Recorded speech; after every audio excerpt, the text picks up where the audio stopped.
Women and gentlemen, vítejte u dalšího videa od Minds Monstra. A dneska jsem tu s takovou menší informačkou. A jelikož jsem si instaloval jakoby takový menší módy, jenom takový pokusy do budoucna, tak jsem zjistil, že se mi trošku smazaly savey. Bohužel jsem je neměl ani savenutý, ani někde skopírovaný, takže jsem o ně úplně přišel. A přišel jsem o dva savey, což byl Mindsův SPLP a The Dropper. Kdo viděl, tak ví, o co jde. A je mi líto, takže série skončila. Dělat to znova podle toho, jak si to pamatuju, se mi fakt nechce. Takže začnu s novou sérií.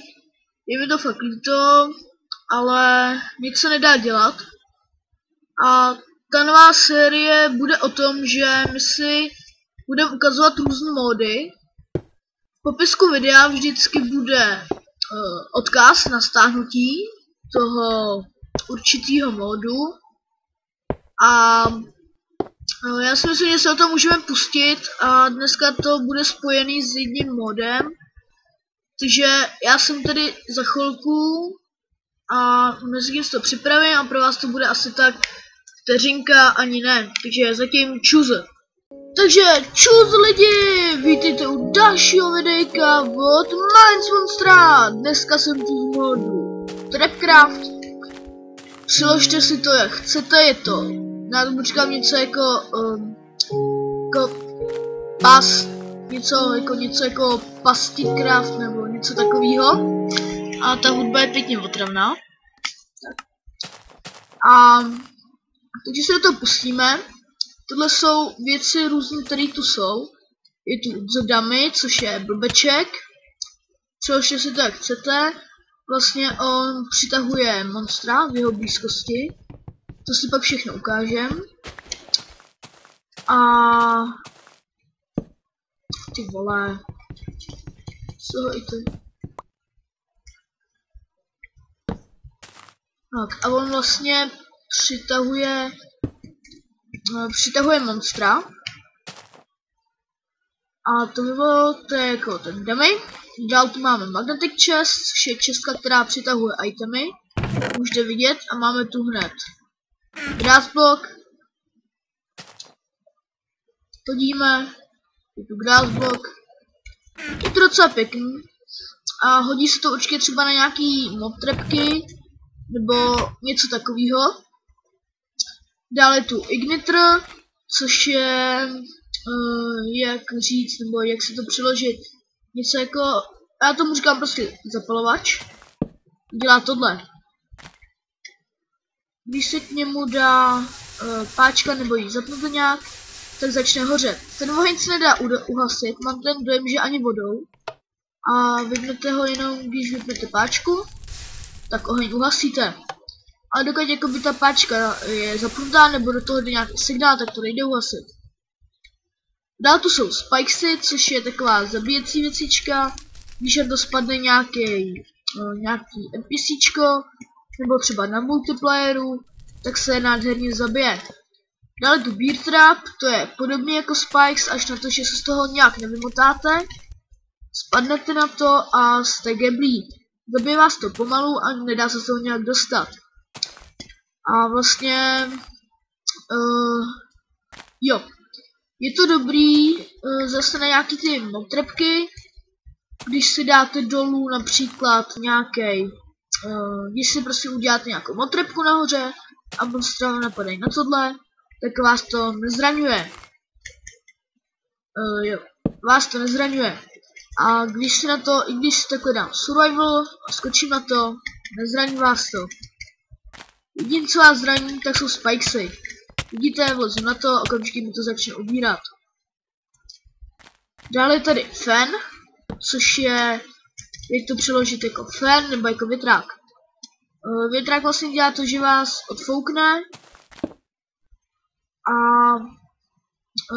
vlastně je to taky dobrý spojení, když dáte magnetic chest a fan.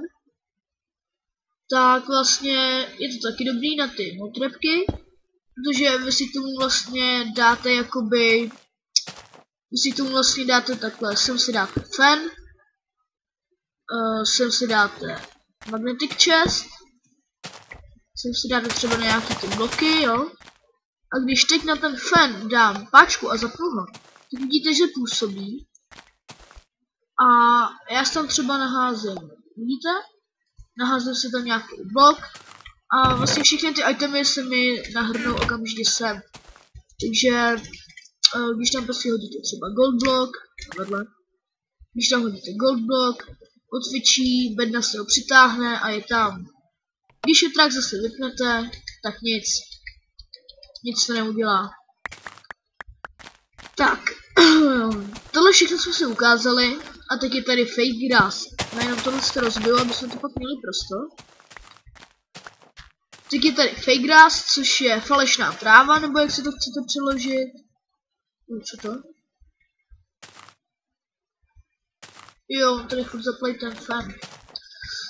Když na ní vlezete, dopadnete se a spadnou vám z toho 2 styky. Když na fake grass hodíte nějaký item, nic se nestane. Vidíte, že ani gold block, nic tam prostě nepůsobí. Jenomže, jakmile tam vleze nějaký NPCčko,